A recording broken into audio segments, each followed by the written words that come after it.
Bienvenue, messieurs.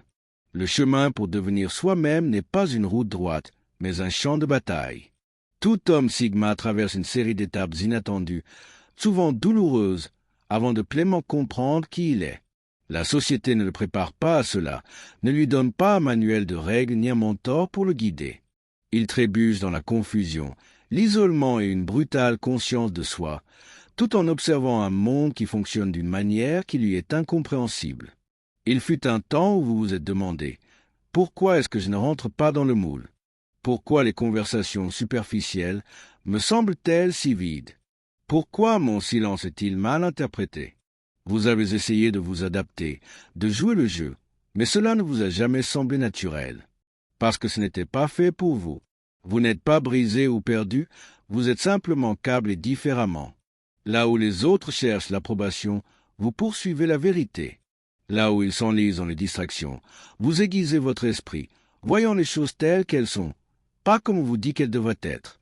C'est à la fois votre malédiction et votre plus grande force. Ce voyage vous mettra à l'épreuve. Vous perdrez des gens, vous remettrez tout en question, vous sentirez le poids de marcher seul.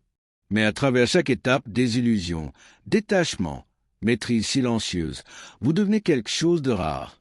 Un homme qui ne peut être contrôlé, manipulé ou facilement compris. Et c'est ce qui fait de vous un Sigma. Votre chemin, aussi difficile soit-il, vaut chaque pas. L'éveil de l'isolement. Avant qu'un homme Sigma ne comprenne qui il est vraiment, il vit quelque chose de troublant, un sentiment grandissant de déconnexion. Il observe le monde autour de lui et se demande pourquoi les gens cherchent désespérément la validation, pourquoi ils agissent pour obtenir l'approbation, pourquoi ils s'épuisent à essayer de s'intégrer dans un système qui leur semble dénué de sens. Au début, il essaie de jouer le jeu, il suit les normes sociales, fait ce qu'on attend de lui. Mais quelque chose ne colle jamais tout à fait. Les conversations lui paraissent creuses, les règles sociales forcées et le besoin constant d'approbation, épuisant. En voyant les autres modeler leurs identités justes pour être acceptés, quelque chose en lui résiste. C'est le début d'une bataille intérieure. Y a-t-il quelque chose qui ne va pas chez moi? Pourquoi est-ce que je ne recherche pas l'attention comme les autres? Pourquoi est-ce que je trouve les bavardages insignifiants? Pourquoi est-ce que je me sens plus vivant seul que dans une pièce pleine de monde? Le monde lui dit qu'il devrait désirer la même chose que tout le monde, statut, appartenance à un groupe, une audience constante. Mais ce n'est pas son cas. Jusqu'à ce qu'il fasse une révélation. Je ne suis pas cassé. Je suis simplement câblé différemment. Cette déconnexion qu'il a autrefois remise en question n'est pas un défaut, mais un signe qu'il n'était jamais destiné à suivre la meute. Son esprit fonctionne en dehors du cadre social habituel. Au lieu de craindre cette différence, il commence à l'embrasser. C'est ainsi que commence sa transformation. Il s'éloigne des interactions superficielles, construit son propre chemin et transforme l'isolement qu'il craignait autrefois en son arme la plus puissante. Tandis que les autres s'épuisent à maintenir des illusions, lui aiguise son esprit, maîtrise ses émotions et apprend à fonctionner d'une manière que peu peuvent égaler. C'est l'étape où l'homme Sigma cesse de remettre en question sa nature et commence à l'utiliser. Il s'éloigne des attentes du monde pour entrer dans son propre pouvoir. L'étape de brûler les ponts. Il arrive un moment dans le voyage de tout homme Sigma où il réalise qu'il a trop donné aux mauvaises personnes, des gens qui drainaient son énergie, manipulaient sa gentillesse ou restaient proches simplement parce qu'il ne les repoussait jamais.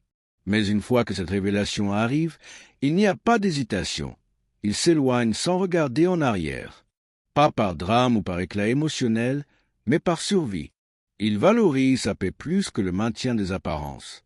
Dès qu'il identifie quelqu'un comme toxique, faux ou manipulateur, cette personne est écartée sans avertissement, sans seconde chance, sans explication interminable. Juste le silence, puis l'absence. Ce qui est assourdissant pour ceux qui avaient autrefois accès à son énergie, son temps et sa présence. Confus, ils exigeront des explications, essaieront de le faire se sentir coupable ou l'accuseront d'avoir changé. Alors qu'en réalité, ce qu'ils ont perdu, c'est le contrôle sur lui. Mais voici la clé. Un homme Sigma ne doit à personne une conclusion. Il ne s'embourbe pas dans des discussions sans fin, n'explique pas ses décisions à ceux qui ne les méritent pas. Il se retire, simplement. Et cela, à lui seul, suffit. Bien que cette étape soit brutale, elle est nécessaire. En coupant ces liens toxiques, il fait de la place pour sa propre croissance. Il devient plus vif, plus fort, plus concentré.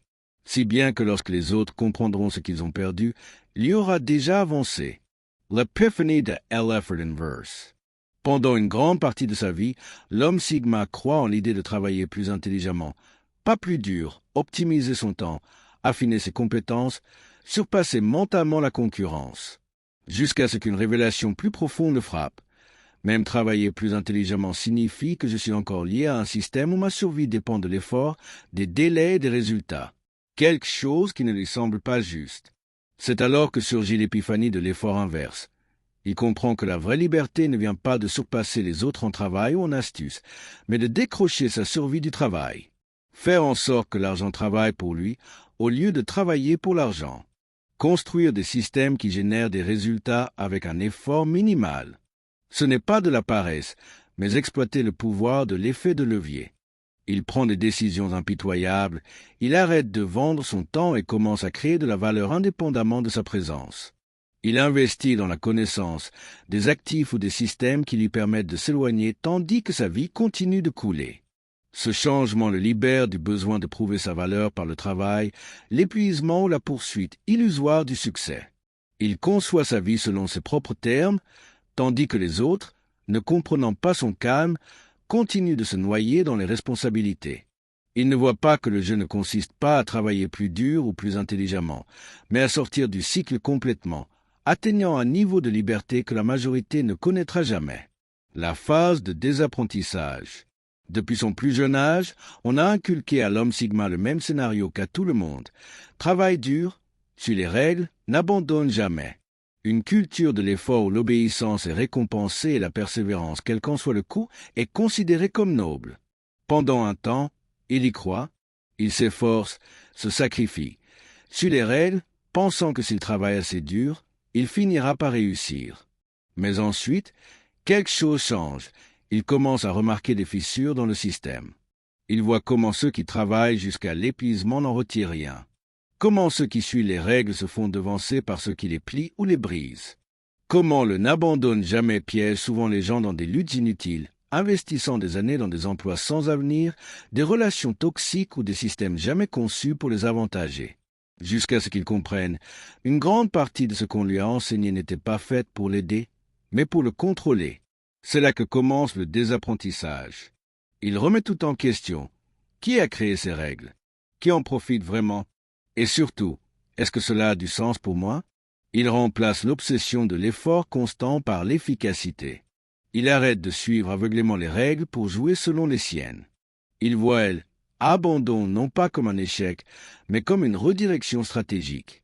Une phase libératrice, mais déstabilisante, qui l'oblige à reconstruire sa mentalité à partir de zéro.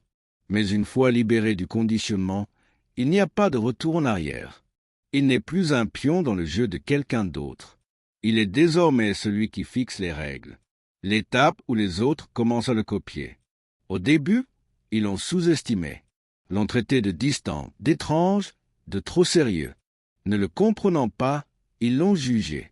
Puis quelque chose a changé. Ces mêmes personnes ont commencé à l'imiter. Ils ont remarqué comment son silence attire l'attention, comment son absence de recherche de validation génère plus de respect que chez ceux qui la cherchent, comment il se construit sans avoir besoin d'approbation. Alors ils ont adopté ses phrases, reflété sa confiance, copié sa mentalité. Mais il y a un problème, ils voient clair dans leur jeu, parce que la véritable indépendance ne peut pas être simulée. Ils peuvent imiter sa façon de marcher, mais ils n'auront jamais son énergie. Ils peuvent répéter ses mots, mais ils manqueront de sa profondeur. Ils peuvent essayer de se détacher comme lui, mais ce ne sera qu'une performance. Pendant qu'ils essaient d'être une version passée de lui, ils continuent d'évoluer. Ils ne restent jamais le même très longtemps, élargissant ainsi l'écart entre ceux qui répètent un script déjà écrit et lui, qui écrit le chapitre suivant. Il n'a pas besoin de les pointeurs du doigt. Il sait que l'imitation est la plus grande forme de flatterie, mais aussi le signe le plus clair qu'ils n'ont pas encore compris. L'essence d'être Sigma n'est pas de jouer l'indépendant, mais de l'être vraiment. Quelque chose qui ne se copie pas, mais qui se gagne. La phase du « pourquoi m'embêter ?» À un moment donné, l'homme Sigma se heurte à un mur. Il regarde autour de lui et voit un monde obsédé par des distractions superficielles, des jeux sociaux vides et des conversations sans substance. Fatigué de devoir composer avec des gens qui ne pensent pas par eux-mêmes, d'être mal compris, d'essayer de participer à un monde qui semble conçu pour quelqu'un d'autre.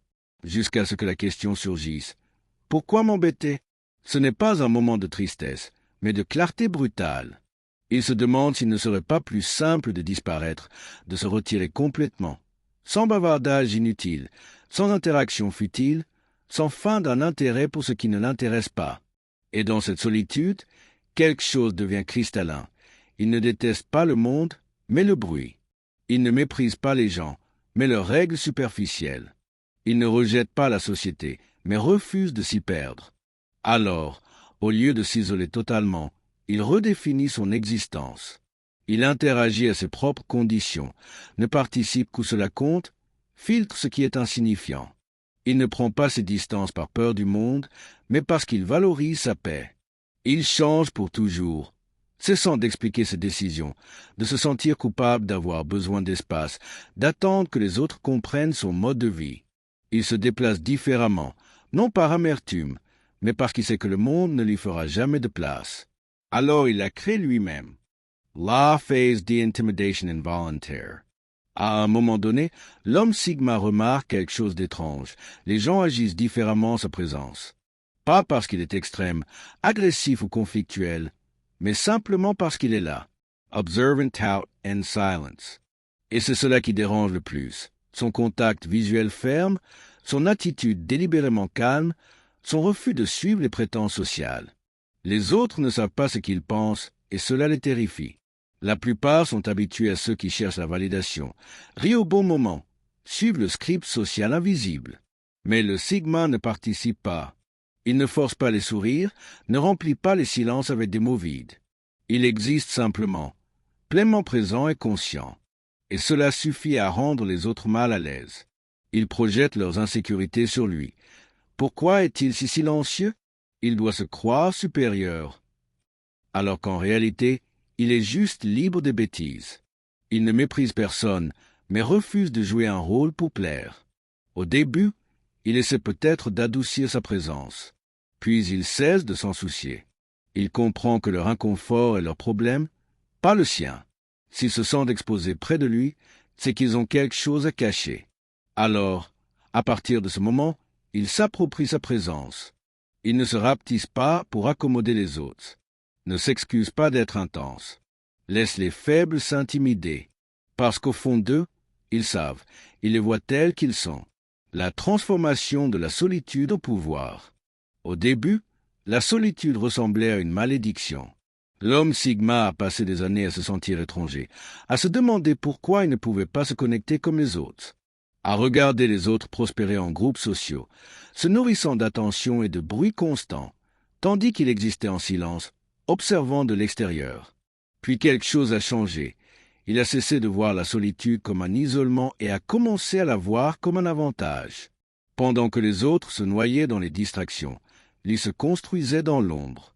Lisant, apprenant, expérimentant, échouant, s'affinant, aiguisant son esprit pendant que les autres engourdissaient le leur, poursuivant la maîtrise plutôt que le statut social, jusqu'à ce que la solitude ne se sente plus vide, mais puissante. Il a compris que chaque grand penseur, innovateur ou véritable leader a un jour été seul, incompris, rejeté, jusqu'à ce que le monde voie ce qu'ils étaient devenus. Et la même chose lui est arrivée. Pendant que les autres perdaient des années à se fondre dans la masse, il y évoluait. Si bien que lorsqu'ils ont remarqué sa transformation, il avait déjà 10 pas d'avance. Un esprit plus vif, une confiance inébranlable, des compétences indéniables. Maintenant, quand il entre dans une pièce, sa présence se fait sentir. Pas parce qu'il est bruyant, mais parce qu'il porte le poids de quelqu'un qui s'est construit à partir de rien. Il a compris, la solitude n'a jamais été son ennemi. C'était son arme la plus puissante. La mise en place de la politique de tolérance zéro. Il arrive un moment où l'homme Sigma cesse complètement de tolérer les inepties. Pas comme une décision consciente au début, mais comme une lente révélation. Son temps, son énergie et sa paix valent plus que les attentes des autres. Avant, Il s'expliquait, donnait des secondes chances, supportait la médiocrité par politesse. Mais avec le temps, il a vu le schéma. La plupart n'écoutent pas, ils veulent juste accéder à son énergie. Alors il coupe court. La phrase « je n'ai pas de temps pour ça » cesse d'être quelque chose qu'il dit pour devenir sa façon de vivre. Vampires énergétiques, manipulateurs, amateurs de chaos, tous sont éliminés instantanément. Sans débat, sans explication. Juste un changement brutal où ils perdent tout accès à lui. Il étend cette mentalité à chaque aspect de sa vie, la rendant plus propre, plus concentrée, plus efficace. Certains appelleront cela froideur ou arrogance. Mais il s'en moque, parce qu'il fonctionne désormais avec une efficacité impitoyable, protégeant sa paix intérieure à tout prix, sans explication. La vérité est simple, il n'a pas de temps pour ce qui ne sert pas son évolution. Le moment du « je n'ai pas besoin de fermeture ». À un moment donné, l'homme Sigma atteint un point de rupture, pas comme la plupart s'y attendraient. Il cesse d'attendre, plus d'excuses qui ne viendront jamais, plus d'explications de la part de ceux qui ne se comprennent même pas eux-mêmes, plus de fins parfaites, joliment emballées. Il comprend quelque chose que beaucoup évitent toute leur vie. La fermeture ne se donne pas, elle se prend. Ce moment est libérateur, car cela signifie qu'il n'est plus lié émotionnellement à des histoires inachevées. Il n'a pas besoin de conversation, de confession ou de scène finale pour avancer. Il décide simplement que c'est terminé. Ce qui déroute les autres, qui s'attendent à un long processus de discussion dramatique et de compréhension mutuelle. Mais le Sigma fonctionne différemment. Il n'a pas besoin de validation ni de permission pour lâcher prise. Si quelqu'un disparaît, il avance. Si une relation se termine sans réponse, il l'accepte. Si un ami le trahit, il coupe le lien sans regarder en arrière. Pas par froideur, mais par clarté. Il sait que la plupart manquent d'intelligence émotionnelle pour expliquer leurs actions. Attendre qu'il lui donne une fermeture, c'est comme attendre qu'une horloge cassée donne l'heure correcte. Et futile. Alors il se libère plus vite que les autres ne comprennent, gagnant une indépendance émotionnelle que peu atteignent. Car en refusant de s'accrocher au passé, il obtient le pouvoir suprême, créer sa propre paix selon ses propres termes, le changement vers l'efficacité impitoyable. Il arrive un moment où l'homme Sigma cesse de tolérer l'inefficacité brutalement et complètement. Bien qu'il ait toujours été indépendant, préférant la profondeur à la distraction, il affine désormais chaque mouvement, éliminant tout ce qui le draine sans but, bavardages inutiles, débats absurdes, poursuite de relations sans valeur. Au début, le changement semble agressif, presque cruel. Mais en réalité, c'est de la survie. Il voit comment les autres gaspillent leur énergie dans des disputes sans fin, des amitiés factices, des situations futiles. Et il refuse de vivre ainsi. Il devient chirurgical. Chaque action doit avoir un sens. Chaque conversation, une substance. Chaque engagement, un objectif clair. Et si ce n'est pas le cas, il l'élimine sans hésiter. Certains appelleront cela du détachement. Mais il s'en moque, parce qu'il n'est pas là pour divertir. Il est là pour évoluer. Il apprend à travailler plus intelligemment, pas seulement plus dur. Se concentrant sur l'effet de levier, comment obtenir le plus grand impact avec le moins d'efforts. Affinant son cercle, protégeant son temps comme sa ressource la plus précieuse. Une phase qui le sépare du reste. Pendant que les autres se dispersent, il agit avec une concentration laser. Et à partir de ce moment, son temps, son énergie et son attention n'appartiennent qu'à ce qui compte vraiment. L'évolution finale, s'approprier qui vous êtes. Maintenant, vous avez probablement remarqué quelque chose. Le voyage de l'homme Sigma n'est pas pour les faibles. Ce n'est pas un chemin droit. Et c'est quelque chose que la majorité ne comprendra jamais. Vous avez traversé la confusion, la désillusion, l'auto-évaluation impitoyable et une reprogrammation complète de votre vision du monde. Vous avez brûlé des ponts, dépassé des gens, quitté des endroits qui ne vous convenaient plus, sans vous perdre, mais en vous trouvant. Il ne s'agit pas d'être meilleur que les autres, mais d'être la version la plus authentique et indomptable de vous-même. Dans un monde qui attend le conformisme, où choisir un rôle et suivre des règles est la norme, vous avez prouvé que le vrai pouvoir réside dans le rejet de ses limites. Vous attirez l'admiration, l'incompréhension, les tentatives d'imitation de ceux qui cherchent un raccourci vers la force. Mais vous n'avez pas besoin de leur validation ni de leur permission, parce que votre voyage n'appartient qu'à vous, et c'est ce qui le rend puissant. Continuez d'évoluer, de questionner, de vous affiner, parce que même si le monde essaie de vous entraîner dans son chaos, vous savez mieux. Vous ne vous perdez pas dans le bruit. Vous vous déplacez en silence, faisant des vagues là où cela compte. Et c'est ce qui vous rend impossible à arrêter. Merci d'avoir regardé, messieurs, et que Dieu vous bénisse.